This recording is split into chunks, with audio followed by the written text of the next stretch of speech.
দেখো, এই ফ্রি ফায়ারটা সামান্য একটা গেম হলেও এটা যে অনেক মানুষের জীবন পরিবর্তন করে দিয়েছে, আবার অনেক মানুষের জীবন যে ধ্বংস করে দিয়েছে, এটা আমাদের সকলেরই জানা। তবে সামান্য এই গেমটা যে গোটা একটা পরিবারকে আবার নতুন করে জীবন দান করবে, এটা আসলে সকলের অজানা ছিল। হ্যাঁ বন্ধুরা, আজকের গল্পটি এমনই একটা পরিবারকে নিয়ে যারা এই ফ্রি ফায়ার গেমটাকে একেবারেই সহ্য করতে পারতো না, বরং তাদের সন্তান যখন এই গেমটা খেলতো তারা আরও উল্টো বকাবকি করতো। আর ভাগ্যের কি অপূর্ব লীলা খেলা, তখন সেই গেমটা আজকে গোটা পরিবারটাকে বাঁচিয়ে রেখেছে। আর এখন তার বাবা মাও উৎসাহ দেয় তাদের সন্তানকে যে ফ্রি ফায়ার খেলো। এজন্যই চলো জেনে আসি আসলে কি এমন ঘটেছিল ওই পরিবারটার সাথে। তো বেশি ব্যাকপ্যাক না করে ছোট্ট একটা ইন্ট্রো দিয়ে আজকের ভিডিও শুরু করা যায়। তো আজকের গল্পটা শুরু হতে চলেছে ছোট্ট একটা গ্রামের ছোট্ট একটা পরিবারকে নিয়ে। বাবা মা এবং তাদের দুই সন্তান অর্থাৎ দুই ভাই, ছোট্ট একটা পরিবার, খুব সুন্দরভাবে তাদের জীবনযাত্রা চলে যাচ্ছিল। বড় ভাই একটা কোম্পানিতে লেবারের চাকরি করে, বাবা কৃষিকাজ করে, আর তাদের ছোট সন্তান অর্থাৎ ছোট ছেলে কিন্তু ক্লাস 8-এ পড়াশোনা করে। দারিদ্রতার বেড়াজালে আটকে পড়া পরিবারকে সাপোর্ট দেওয়ার জন্য তাদের বড় ভাইকে খুব অল্প বয়সে কাজে চলে যেতে হয়েছে। এই জন্য বড় ভাইয়ের পড়াশোনাটা ঠিকমতো হয়ে ওঠেনি। তবে বাবা মার একটাই স্বপ্ন ছিল যে তাদের ছোট সন্তান অর্থাৎ ছোট ছেলে যাতে উচ্চশিক্ষায় শিক্ষিত হয়। এই জন্য বাবা কৃষিকাজ করলেও সারাদিন মাঠে তুমুল কষ্ট করে এসে বাসায় যখন এসে দেখতো তাদের ছোট সন্তান পড়াশোনা করতেছে, সমস্ত কষ্ট এক চান্সে দূর হয়ে যেত। আর তাদের ছোট সন্তান পরিবারের অভাব দেখতে দেখতে বড় হচ্ছে, তো তাই সে একটা সময় ঠিক করেই ফেলে যে তাকে অনেক বড় হতে হবে, লেখাপড়া করে অনেক বড় মানুষের মতো মানুষ হতে হবে। আর ঠিক এমনটাই হতে থাকে। তাদের ছোট ছেলে খুব ভালো রেজাল্টও করতে থাকে, প্রত্যেক ক্লাসে টপ হতেও থাকে। তবে তার একটা বদ অভ্যাস ছিল, সেটা হচ্ছে ফ্রি ফায়ার গেম খেলা। করোনা চলার সময় যখন তার স্কুল বন্ধ হয়ে যায়, তখন তার বাবা এবং বড় ভাইয়ের জমানো কিছু টাকা দিয়ে তাকে একটা ফোন কিনে দেওয়া হয় অনলাইনে ক্লাস করার জন্য। তার ফোনটা ছিল 3 GB র্যামের একটা ফোন। তবে এইখান থেকেই তার ফ্রি ফায়ার গেমের সাথে পরিচয় হওয়া। সারাদিন পড়াশোনার ফাঁকে সময় পেলেই সে ফ্রি ফায়ার গেম নিয়ে বসে পড়তো। আগে যেমন বাইরে খেলাধুলা করতো, এখন সে আর বাইরে খেলাধুলা করে না, ঘরে বসে সারাদিন ফোন টিপে আর ফোনে গেম খেলে। এদিকে তার বাবা মা যখন ফ্রি ফায়ার গেম খেলা দেখতো তখন প্রচণ্ড পরিমাণ রেগে যেত, এমনকি মারধর পর্যন্ত করতো যে তুই এই গেম খেলা বাদ দিয়ে দে। তবে তাদের ছোট ছেলে যতই বাবা মার বাধ্য সন্তান হোক না কেন, ফ্রি ফায়ার গেমটা ছাড়তে সে একেবারেই নারাজ। প্রথম দিকে পড়াশোনার ফাঁকে ফাঁকে গেম খেললো, যখন তার বাবা মা তাকে বকা শুরু করে তখন সে রাতের অন্ধকারে গেম খেলা শুরু করে। তবে বন্ধুরা বলে রাখা ভালো, সে কিন্তু তার পড়াশোনা একেবারেই ঠিক রেখেছিল, অর্থাৎ গেমের কোনো কালো ছায়া পড়াশোনার উপরে কোনোদিনই সে পড়তে দেয়নি, যার কারণে তার রেজাল্টও মোটামুটি ভালোই হতো। এতদিন পর্যন্ত পরিবারের সবকিছু ঠিকঠাকই ছিল, এবার আস্তে আস্তে পরিবারটা একটু একটু করে ভাঙতে শুরু করবে। পরিবারের সকলের সম্মতিতে পরিবারের বড় ছেলের সাথে পাশের গ্রামের একটা মেয়ের বিবাহ সম্পন্ন করা হয়। আর যেন বিবাহের কয়েক মাস যেতে না যেতে বড় ভাইয়ের পরিবর্তন লক্ষ্য করতে শুরু করা যায়। এতদিন ছোট ভাইয়ের পড়াশোনা খরচ বড় ভাই আর বাবা মিলে চালিয়ে আসলেও এখন আর বড় ভাই কিন্তু ছোট ভাইয়ের পড়াশোনা খরচ দিতে রাজি হয় না। তবে তাতেও খুব একটা ফারাক পড়ে না, কারণ তাদের বাবা এখনো শক্তভাবে তাদের পরিবারটাকে ধরে রেখেছে, অর্থাৎ বাবা কিন্তু কৃষিকাজ করে তাদের পরিবারটা খুব সুন্দরভাবে চালিয়ে নিচ্ছিল। তবে বলে রাখা ভালো, হাতের 5টা আঙুল যেমন এক হয় না, পরিবারের প্রত্যেকটা সন্তানের মন মানসিকতাও কিন্তু এক হয় না। কিছুদিন পর বড় ভাই পুরোপুরি আলাদা হয়ে যায়, তার বউকে নিয়ে নতুন করে সংসার তৈরি করে। এমনকি একটা পর্যায়ে যে বড় ভাই তার পরিবারকে অস্বীকার করে দেয়, অর্থাৎ একটা টাকাও আর পরিবারে দিত না, সমস্ত টাকা সে নিজের সংসারেই খরচ করত। 4 জনের পরিবারটা ভেঙে যায় এখন 3 জনের পরিবার হয়ে গেল, বাবা মা আর তাদের ছোট সন্তান। এখন পুরো পরিবারের দায়িত্বটা বাবার উপরে পড়ায়, দিনরাত 24টা ঘন্টা হাড় ভাঙা খাটুনি করা শুরু করে দেয় তাদের বৃদ্ধ বাবা। এদিকে তাদের ছোট সন্তান সবটা কাছ থেকে দেখে অনেক কষ্ট পেত, তারপরেও তার করার কিছুই ছিল না, তাকে পড়াশোনাটা চালিয়ে যেতেই হবে, কারণ বাবা মার একমাত্র স্বপ্ন তাকে পড়াশোনা করে মানুষের মতো মানুষ হতে হবে। এদিকে বলে রাখা ভালো, পড়াশোনার পাশাপাশি কিন্তু সে ফ্রি ফায়ার গেমটা অনেক ভালো মতো খেলা শিখে গিয়েছিল। তার 3 GB র্যামের ফোন একটু ল্যাগ দিলেও মোটামুটি ভালোই খেলা যেত স্মুথ গ্রাফিক্সে। এমনকি সে আস্তে আস্তে টুর্নামেন্ট খেলাও শুরু করে। আর এখান থেকে যে টাকায় পেতো, 50 টাকা, 100 টাকা, 200 টাকা যা পেতো, সেই টাকাতে তার পরীক্ষার বই খাতা কিনতো, যাতে তার বাবার একটু কম পরিশ্রম করা লাগে, কম খাটনি করা লাগে। হাই রে, পরিবারের বড় ছেলে পরিবার থেকে আলাদা হয়ে গেল, আর ছোট ছেলে চিন্তা করছে বাবার কিভাবে কষ্ট কম করা লাগবে। এরই মাঝে সে একদিন চিন্তা করে, সে তো টুর্নামেন্টে অনেক ভালো পারফরমেন্স করছে, তাহলে তার একটা ইউটিউব চ্যানেল খোলার দরকার, অন্তত টুর্নামেন্টের ম্যাচগুলো ইউটিউবে ছাড়লো, যদি কপালে ভালো কিছু লেখা থাকে।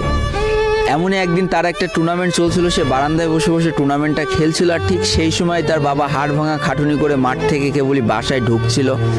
এমন সময় তার ছেলের পড়াশোনা বাদ দিয়ে গেম খেলা দেখে বাবা প্রচণ্ড পরিমাণ রেগে যায় আর ফোনটা ধরে একটা আছাড় মেরে দেয়, যার কারণে তার ডিসপ্লেটা ফেটে যায়। সেই দিন সে ভাঙা ফোনটা আঁকড়ে ধরে অঝরে কেঁদেছিল, তার সমস্ত স্বপ্ন যেন এক নিমিষেই শেষ হয়ে গিয়েছিল।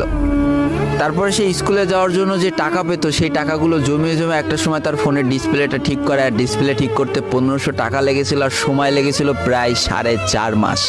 আর এই 4.5 মাসে সেই ইউটিউব চ্যানেলের যে জিমেলটা ছিল সেই জিমেলটাও সে ভুলে যায়, অর্থাৎ তার ইউটিউব চ্যানেলটাও নষ্ট হয়ে যায়। কিন্তু পরিবারের ছোট সন্তানরা একটু ঘাটতারা হয়, কোনোভাবে কোনো কিছুতে হার মানতে রাজি হয় না, যেমন আমি। তাই সে আবারও ফ্রি ফায়ার খেলা শুরু করে, আবারও নতুন করে ইউটিউব চ্যানেল খোলা শুরু করে। সব কিছু মোটামুটি ঠিকই চলছিল, পড়াশোনাও সে আগের মতোই চলতেছে, এইদিকে টুর্নামেন্টও চলতেছে, এইদিকে ইউটিউবে আস্তে আস্তে তার সাবস্ক্রাইবারও বাড়া শুরু করে, একটা দুইটা এমন করতে করতে। কিন্তু হঠাৎ করে তাদের পরিবারটা জীবনের সব থেকে বড় একটা ধাক্কা খায়। যেহেতু তাদের বাবা কৃষিকাজ করে তাদের পরিবার চালাতে হিমশিম খাচ্ছিল, পরিবারের এত প্রেশার, 24 ঘন্টা হাড় ভাঙা খাটুনি করতে করতে একটা দিন হঠাৎ করে উনি প্যারালাইসিস হয়ে যায়। তার ডান পাশের হাত এবং পা পড়ে যায়, যার কারণে সে একেবারে অক্ষম হয়ে পড়ে। আর এটাই ছিল তাদের পরিবারের সব থেকে বড় কালো অধ্যায়। তবে সব থেকে কষ্টের ব্যাপার কি ছিল জানো? পরিবারের এত খারাপ সময়ও তাদের বড় ভাই কিন্তু তাদের পাশে এসে দাঁড়ায় না। এবার শুরু হয় তাদের পরিবারে আসল কষ্ট। না ছোট ছেলের পড়ার টাকা আছে, না বাবার ওষুধ কেনার টাকা আছে, না তাদের 3 বেলা ঠিক মতো খাবার টাকা আছে। কি আর করবে, পরিবারে এই অসহায় অবস্থা দেখে না খেয়ে তো মরা যায় না, তাই তাদের মা লোকের বাসায় কাজ করা শুরু করে দেয়। কিন্তু কাজ করে 3 বেলা খাবার জোটানো গেলেও বাবার ওষুধ আর সন্তানের পড়াশোনার খরচ চালাতে হিমশিম খাচ্ছিল তাদের মা। ঠিক এই সময়টায় পরিবারের ছোট ছেলে সারাদিন চিন্তা করতে থাকে যে আসলে তার কি করা উচিত, কি করলে পরিবারের সবাই ভালো থাকবে, কি করলে বাবার ওষুধ কেনার টাকা সে জোগাড় করতে পারবে, কি করলে বাবা মার স্বপ্ন পূরণের জন্য সে পড়াশোনা করতে পারবে। তার সামনে শুধু একটা অপশনে খোলা ছিল, সেটা হচ্ছে ফ্রি ফায়ার গেমটা। কি আর করবে, সারাদিন সে পড়াশোনা করতো আর সারা রাত ফ্রি ফায়ার গেম খেলে খেলে ভিডিও আপলোড করা শুরু করে ইউটিউবে। তোমরা শুনলে অবাক হয়ে যাওয়া, 24টা ঘন্টার মধ্যে সে মাত্র 4.5 ঘন্টা ঘুমাতো। দিনের বেলা স্কুলে থাকতো, স্কুল থেকে এসে সে একটা চার দোকানে কাজ করতো, চার দোকান থেকে বাসায় এসে পড়াশোনা করতো, পড়াশোনার পরে রাত্রেবেলা ফ্রি ফায়ার গেম খেলে ভিডিও আপলোড করতো। সৃষ্টিকর্তা হয়তো তাদের কষ্টটা দেখেছিল, তাই তার বেশি দিন কষ্ট করা লাগেনি। 4.5 মাসের মাথায় তার একটা ভিডিও ভাইরাল হয়ে যায়। ব্যাস, লাইফের মোড়টা এইখান থেকে ঘুরে গিয়েছিল। তোমরা সকলে জানো একটা ভিডিও ভাইরাল হলে আসলে কি হয়। সব জায়গায় তার নাম ছড়িয়ে যায়, মানুষ আস্তে আস্তে তার ভিডিও দেখতে শুরু করে, তাকে পছন্দ করতে শুরু করে, তার গেম প্লে ভালো লাগতে শুরু করে। একটা সময় সে একটা ভালো প্লেয়ার হয়ে যায়। আর সে জীবনের প্রথম পেমেন্ট পেয়েছিল 12,500 টাকার, যেখান থেকে 7,000 টাকার তার বাবার জন্য ওষুধ কিনে দিয়েছিল, আর বাকি টাকাটা তার আম্মুর হাতে তুলে দিয়েছিল। তারপর থেকে তার মাসিক বেতন কখনো ওই 12,000 টাকার থেকে কমেনি, বাড়তে বাড়তে বাড়তে বাড়তে একটা সময় তার মাসিক বেতন দাঁড়ায় 1 লাখ টাকা, যেটা ছিল তাদের পরিবারের জন্য অবিশ্বাস্য একটা ব্যাপার। যেই পরিবারটা না খাতে পেয়ে প্রায় মরার মতো অবস্থা হয়ে গিয়েছিল, সেই পরিবারটা আজকে কোথা থেকে কোথায় যে দাঁড়ালো। তবে সব থেকে মজার ব্যাপার কি জানো, এখন আর ফ্রি ফায়ার খেলতে দেখলে তার বাবা মা কিন্তু তাকে বকে না। তো দেখো, জীবনে খারাপ সময়গুলো চিরদিন স্থায়ী হয় না, খারাপ জীবন কাটিয়ে কিন্তু ভালো সময় আসে। অর্থাৎ তাদের পরিবার এখন ভালো সময় চলে এসেছে। তার বাবা আগে থেকে অনেক সুস্থ হয়ে গিয়েছে, এখন নিজে থেকে হাঁটাচলা করতে পারে, তাকে আর কাজ করে খেতে হয় না, তার মাকেও এখন আর কাজ করতে হয় না। এইদিকে সব থেকে বড় আনন্দের ব্যাপার কি জানো, ওই ছেলেটা তার পড়াশোনাটাও ঠিক রেখেছিল। অর্থাৎ এসএসসি পরীক্ষায় সে কিন্তু জিপিএ 5 পেয়ে উত্তীর্ণ হয়েছে। তো বন্ধুরা, আজকের গল্পটা থেকে আমরা কি শিখলাম? জীবনে কোনো পরিস্থিতিতে, যতই খারাপ পরিস্থিতি আসুক না কেন, তোমাকে হার মানা যাবে না। প্রথম যেদিন তার বাবা ফোনটা ধরে আছাড় মেরে ফোনটা ভেঙে দিয়েছিল, সেদিনই যদি সে হার মেনে যেত, তারপরের থেকে যদি সে আর কোনোদিনই ইউটিউবে ভিডিও না ছাড়তো, তাহলে সে আজকের এই পর্যন্ত পজিশনে পৌঁছাতে পারতো না। দারিদ্রতা বলো, না খেয়ে স্কুলে যাওয়া বলো, চার দোকানে কাজ করা বলো, বাবা মার অসহায় পরিস্থিতি বলো, কোনো কিছু কিন্তু এই ছেলেটাকে দাবিয়ে রাখতে পারিনি।